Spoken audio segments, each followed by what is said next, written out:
الحمد لله وكفى وسلام على عباده الذين اصطفى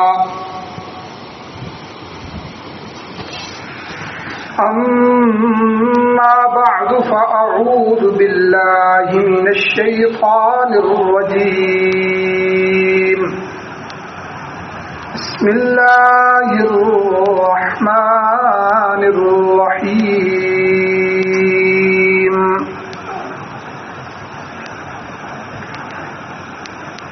لقد رضي الله عن المؤمنين إذ يبايعونك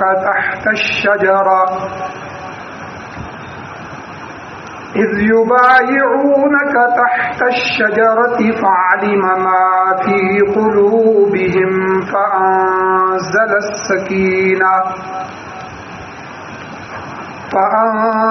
السكينة عليهم وأثابهم فتحا قريبا. وقال النبي صلى الله تعالى عليه وسلم أرحم أمتي بأمتي أبو بكر وأشدهم في أمر الله عمر وأصدقهم حياء عثمان وأقواهم علي بن أبي طالب. صدق الله العظيم وصدق رسوله النبي الأمي الكريم. سارے حضرات درود شریف پڑھ لیں. اللهم صل على سيدنا ومولانا محمد وعلى آل سيدنا ومولانا محمد وبارك وسلم وصل عليه. میرے واجب الاحترام، میرے بزرگوں، دوستوں، نوجوان ساتھیوں، گزشتہ جمعہ 18 ذی الحج یوم شہادت حضرت عثمان رضی اللہ تعالیٰ عنہ کی مناسبت سے گفتگو ہو رہی تھی اور یہ بتا رہا تھا کہ حضرت عثمان عام شخصیت نہیں ہے بلکہ خاص شخصیت ہے، اور اللہ تعالیٰ نے نبی علیہ الصلوۃ والسلام کی سچی محبت اور صحبت کی برکت سے آپ کو بے شمار اعزازات اور بے شمار مقامات اللہ نے عطا فرمائے. ان میں سے ایک ابھی میں نے آپ کے سامنے حدیث پڑھی کہ اللہ کے نبی صلی اللہ علیہ وسلم نے اپنے صحابہ میں سے کچھ مخصوص صحابہ کو خاص اعزازات اللہ نے عطا فرمائے، اللہ کے نبی نے عطا فرمائے، گویا تمغہ امتیاز عطا فرمایا جو صرف باقی لوگوں سے اس کو ممتاز کر دے، امتیاز کر دے، اس پر ایک تمغہ امتیاز عطا کیا جاتا ہے. تو یہاں بھی حضور نے فرمایا ارحم امتی بامتی ابو بکر، کہ میرے سارے صحابہ رحم دل ہیں، ان کے دل میں اللہ نے رحم ڈال دیا ہے، رحیم ہے. لیکن یہ تمغہ امتیاز کہ ارحم امتی بامتی، میری امت میں سے سب سے زیادہ رحم کرنے والا بامتی، میری امت کے لیے ابو بکر، وہ ابو بکر، اور وہ اشدہم فی امر اللہ عمر، کہ میرے سارے صحابہ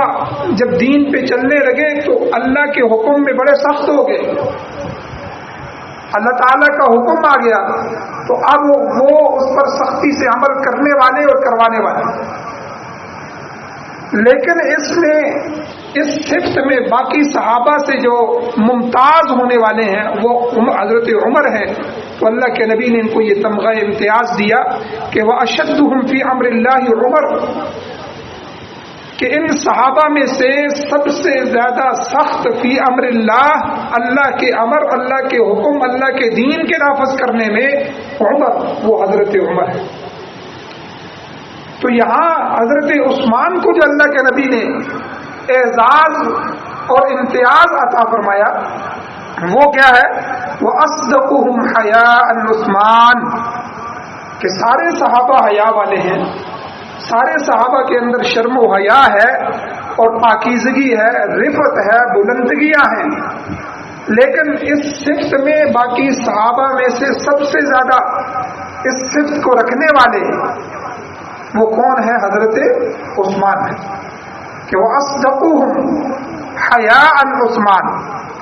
کہ سب سے زیادہ حیا والے ان میں سے حضرت عثمان ہے۔ وَأَقْوَاهُمْ عَلِيُّ بْنُ أَبِي طالب، اور فیصلہ کرنے کی قوت ہر صحابی کے اندر موجود ہے کہ وہ قرآن و سنت کو سامنے رکھ کے فیصلہ کر سکے، قاضی بن سکے، لیکن یہ خطاب اللہ کے نبی نے حضرت علی ابن ابی طالب رضی اللہ تعالیٰ عنہ کو عطا فرمایا کہ وہ اقواہم علی، سب سے بہترین قاضی میری امت میں میرے صحابہ میں وہ حضرت علی ابن ابی طالب۔ ایسے ایسے فیصلے فرمائے کہ اب جب حضرت علی رضی اللہ تعالیٰ عنہ کے بارے میں بیان ہوگا انشاءاللہ، میں آپ کے سامنے ان کے فیصلے رکھوں گا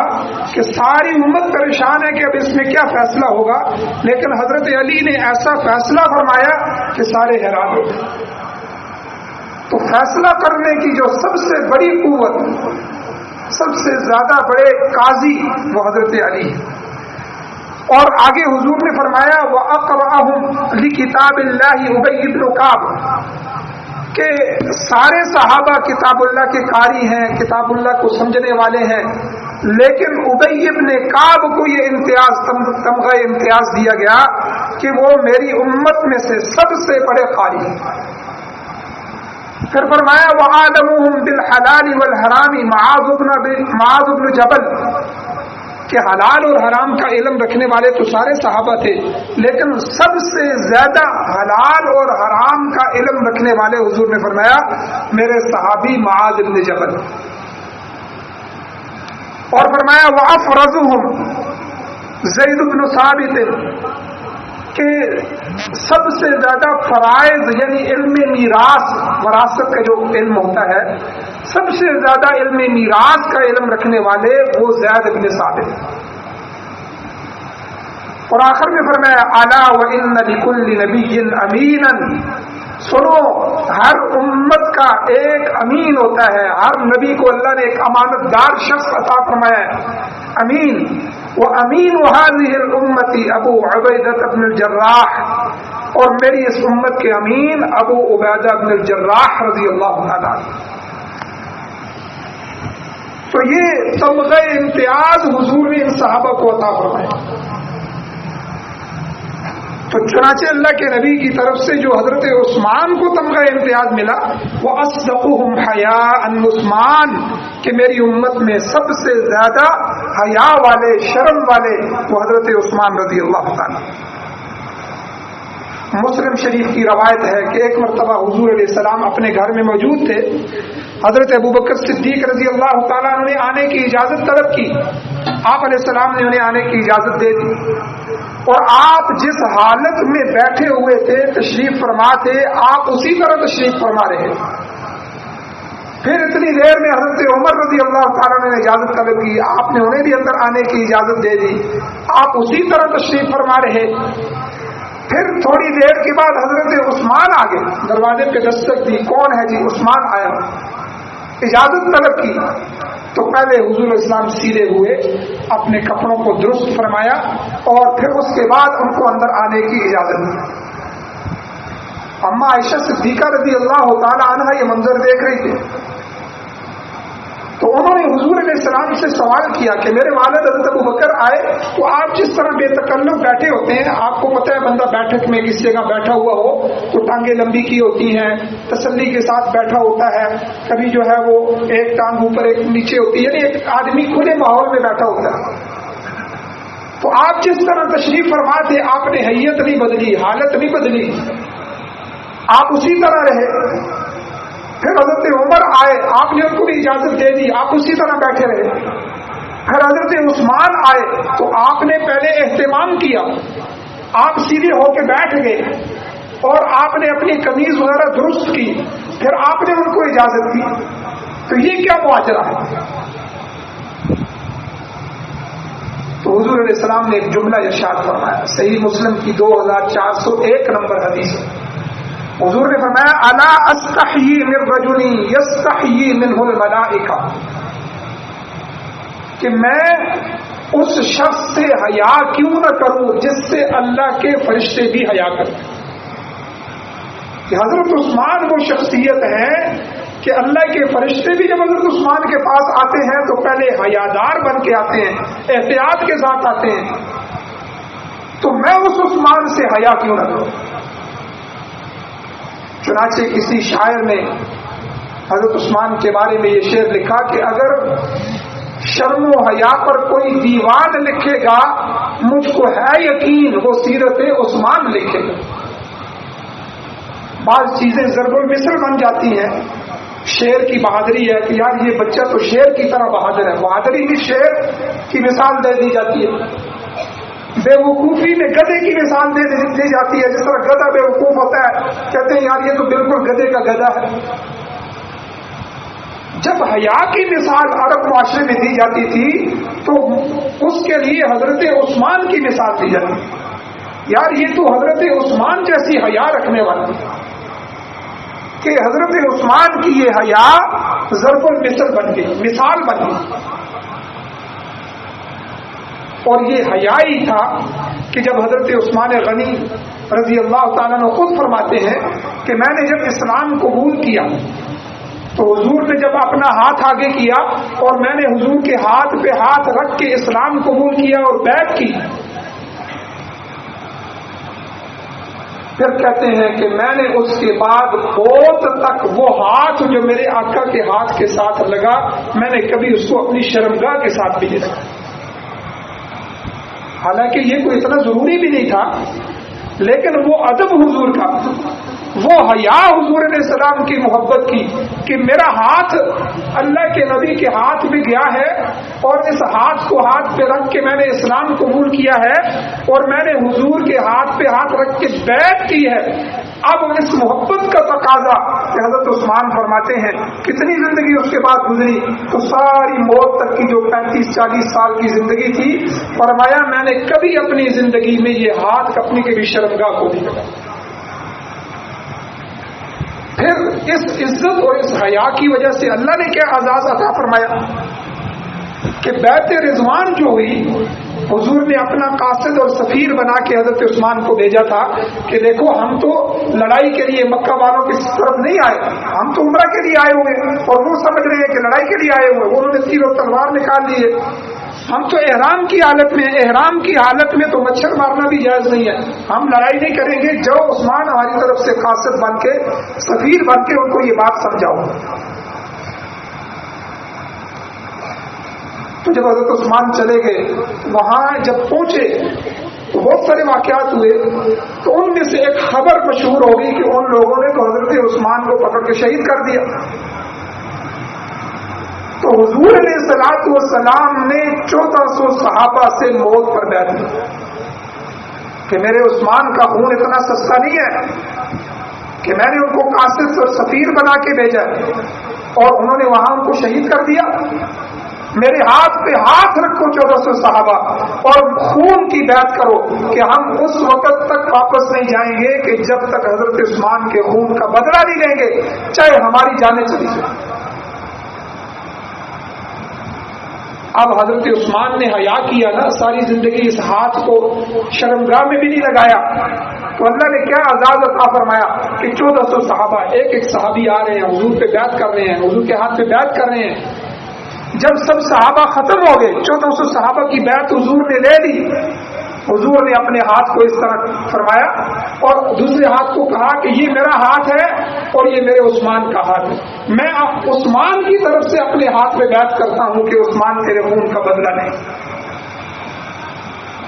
تو یہ اعزاز اللہ نے عطا فرمایا کہ حضور کے ہاتھ کو حضرت عثمان کا ہاتھ عطا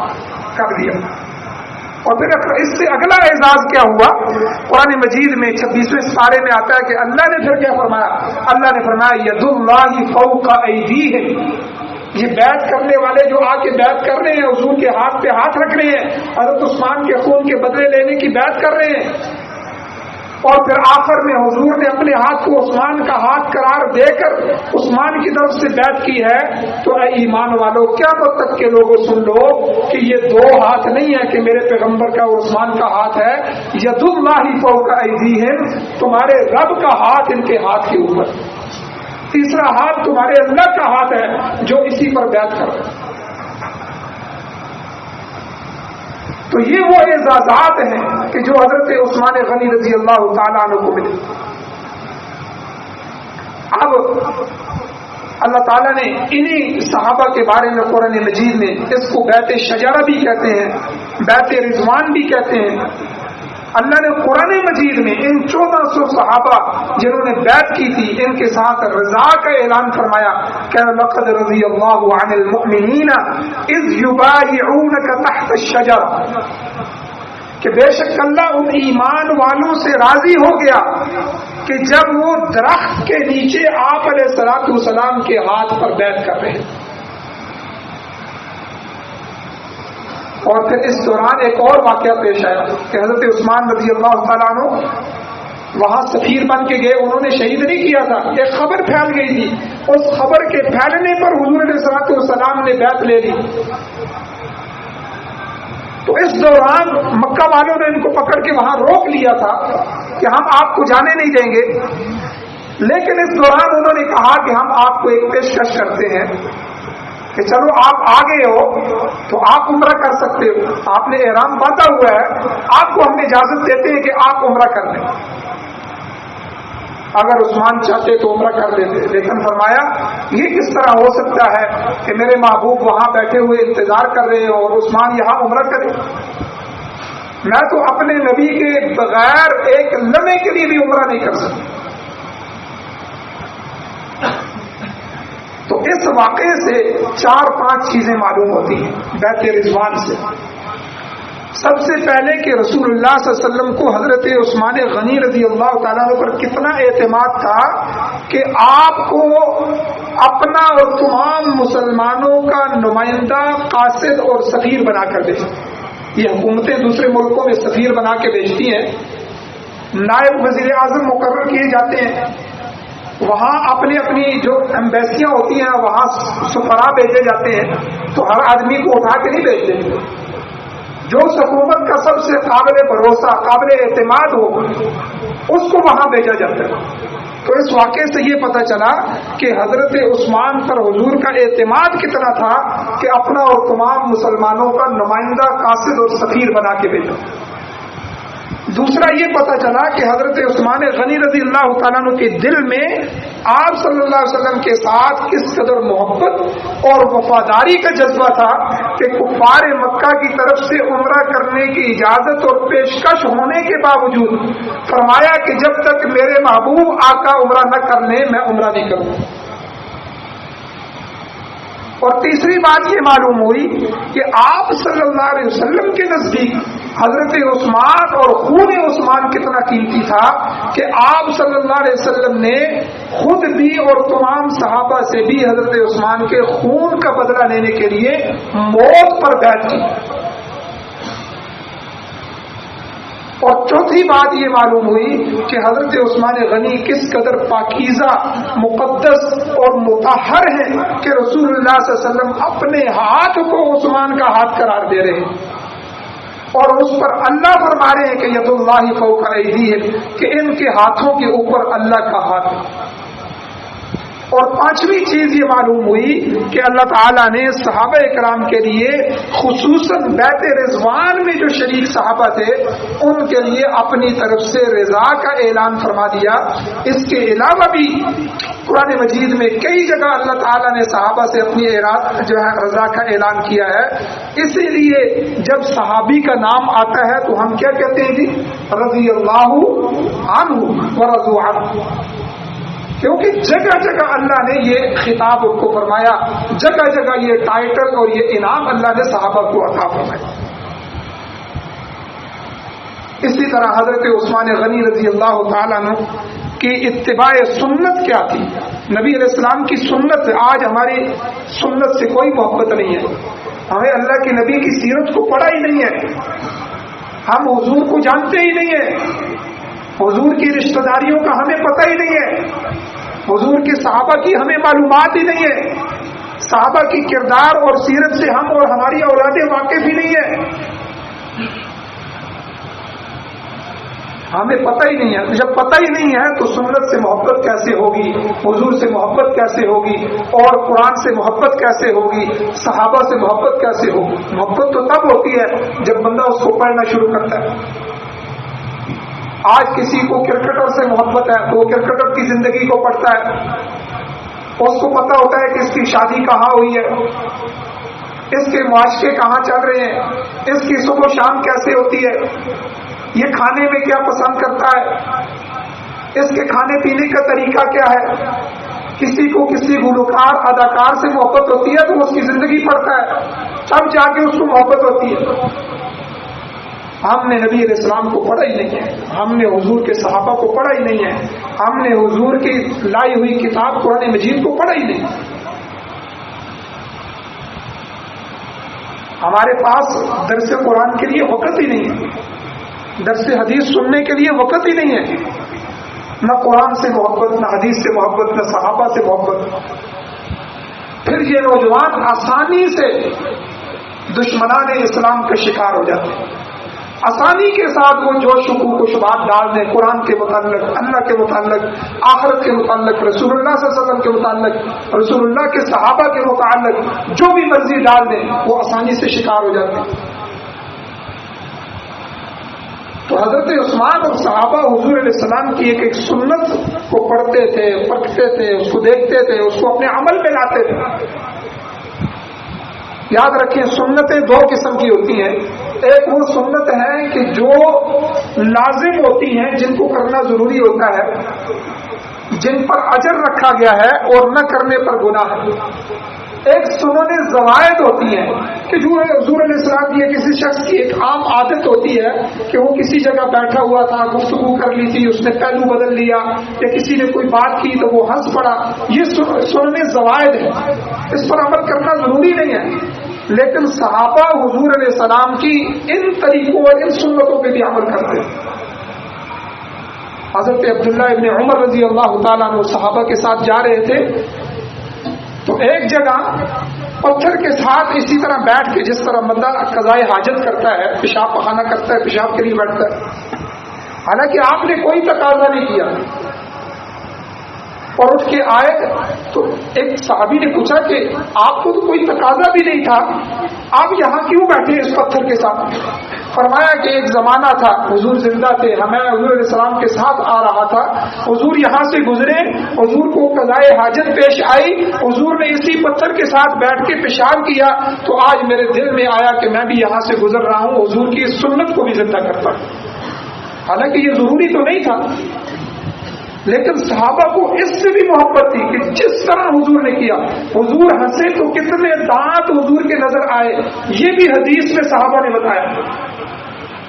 حضور کے بال کتنے تھے، ان بالوں میں سے کالے بالوں میں سفید بال کتنے تھے، یہ بھی اس پر بھی صحابہ کی نظر ہوتی ہے۔ تو حضرت عثمان غنی رضی اللہ تعالیٰ عنہ کا واقعہ آتا ہے، سنن نسائی کی 414 نمبر حدیث ہے کہ حضرت انس رضی اللہ تعالیٰ عنہ فرماتے ہیں، ایک مرتبہ حضرت عثمان غنی رضی اللہ تعالیٰ عنہ نے وضو کیا، وضو سے فارغ ہوئے تو مسکرائے، تو لوگوں نے مسکرانے کی وجہ پوچھی کہ عثمان یہاں تو کوئی بات بھی ایسی نہیں ہوئی، تو مسکرانے کی وجہ بھی ہمیں نظر نہیں آ رہی۔ تو حضرت عثمان نے فرمایا کہ میں نے حضور اکرم صلی اللہ علیہ وسلم کو ایک دفعہ دیکھا تھا، حضور علیہ السلام نے وضو فرمایا، بعد میں کچھ بات ہوئی تو حضور علیہ السلام اس بات پر مسکرا دیے، تو اس لیے میں نے حضور کی اس سنت پہ عمل کیا۔ تو آج ہم سنن ہدا، جو ہدایت والی سنتیں ہیں، لازم ہے کھانے کے وقت کھانے کی سنتیں، سونے کے وقت سونے کی سنتیں، سنت کے مطابق کھایا جائے، سنت کے مطابق پہنا جائے، سنت کے مطابق جو ہے وہ واش روم میں جائیں، واش روم سے نکلیں، ہر چیز میں سنت طریقہ ہے، یہ سنن ہدا ہے، یہ ضروری ہے۔ اور سنن زوائد جو ہیں وہ تو دور کی بات، ہم جو ضروری سنتیں ان کو بھی ہمیں پتہ نہیں ہے کہ کس طریقے سے حضور یہ کرتے تھے۔ یہ اسی وقت ہوگا کہ جب ہمارے دل میں حضور علیہ السلام کی سیرت سامنے ہوگی، حضور علیہ السلام کی وہ ساری علمی دنیا اور احادیث سامنے ہوگی۔ تو اسی طرح حضرت عثمان غنی رضی اللہ تعالیٰ عنہ کو بے شمار اللہ تعالیٰ نے فضائل عطا فرمائے۔ ان میں سے ایک فضیلت آپ کی یہ ہے کہ آپ ان 10 خوش نصیب صحابہ میں سے ہیں، عشرہ مبشرہ، جن کو اللہ کے نبی نے ایک ہی مجلس میں جنت کی خوشخبری عطا فرمائی۔ وہ 10 صحابہ کون ہیں؟ پہلے 4 خلیفہ ہیں، حضرت ابوبکر صدیق، حضرت عمر فاروق، حضرت عثمان غنی، حضرت علی رضی اللہ تعالی عنہم اجمعین۔ یہ 4 صحابہ۔ پھر اس کے بعد طلحہ بن عبید اللہ، زبیر بن العوام، عبد الرحمن بن عوف، یہ 3 صحابہ۔ اور پھر اس کے بعد سعد بن ابی وقاص، سعید بن زید، ابو عبیدہ بن الجراح رضی اللہ تعالی عنہم اجمعین۔ یہ 10 صحابہ ہیں کہ ایک ہی مجلس میں حضور نے ان کو جنت کی بشارت دی، ان کو عشرہ مبشرہ کہتے ہیں۔ اور اس کے بعد حضرت عثمان رضی اللہ تعالیٰ عنہ کو اللہ کے نبی نے کئی مواقع پر جنتی ہونے کی بشارت دی۔ یہ تو وہ صحابہ ہیں جن کو ایک دفعہ دی، حضرت عثمان ایسے خوش نصیب ہیں کئی موقعوں پر۔ سب سے پہلا موقع کہ جب آپ صلی اللہ علیہ وسلم نے اپنی بیٹی حضرت رقیہ کا نکاح حضرت عثمان سے فرمایا، تو اس موقع پہ نبی علیہ الصلوۃ والسلام نے آپ کو جنت کی بشارت دی۔ دوسرا، جب ہجرت کے بعد مدینہ منورہ میں ایک کنواں تھا، بئر روما،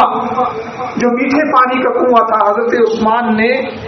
مسلمانوں کے لیے یہودی سے لے کر وقف کر دیا تھا، تو اللہ کے نبی نے آپ کو جنت کی بشارت دی۔ تیسرا، جب مسجد نبوی میں توسیع کی ضرورت پڑی، جس طرح ہمیں یہاں مسجد کی توسیع کی ضرورت ہے، حضور نے اعلان فرمایا جو مسجد کے لیے زمین خرید کر وقف کرے گا، میں محمد اس کے لیے جنت کی ضمانت دیتا ہوں، وہ جنتی ہے۔ حضرت عثمان گئے اور بہت بڑی قیمت دے کر وہ زمین خریدی، اور آ کے اللہ کے نبی صلی اللہ علیہ وسلم کو فرمایا، حضور میں نے مسجد نبوی کی توسیع کے لیے زمین خرید کے وقف کر دی ہے۔ تو حضور علیہ السلام نے ان کو اس موقع پر بھی جنت کی بشارت دی۔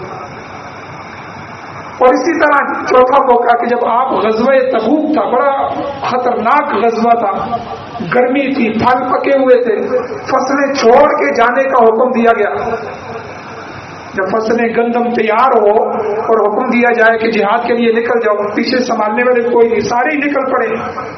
کھجوریں پکی ہوئی تھی، سارے سال کا ان کا دار و مدار کھجوروں پہ تھا،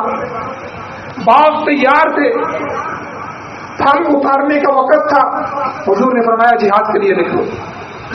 پھر نکلو بھی اور چندہ بھی دو، جو کچھ ہے اس میں سے آ کے اپنی وسعت اور طاقت کے مطابق اللہ کے نبی اعلان فرما رہے کہ لے آؤ۔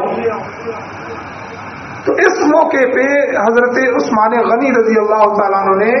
1000 سونے کی اشرفیاں اور 1000 اونٹ اور 70 گھوڑے حضور علیہ السلام کی خدمت میں پیش کرتے۔ صحابی فرماتے ہیں حضور علیہ السلام ان اشرفیوں کو اس طرح اٹھا کے اوپر نیچے پھینکتے تھے جس طرح حضور کا دل بڑا خوش ہے۔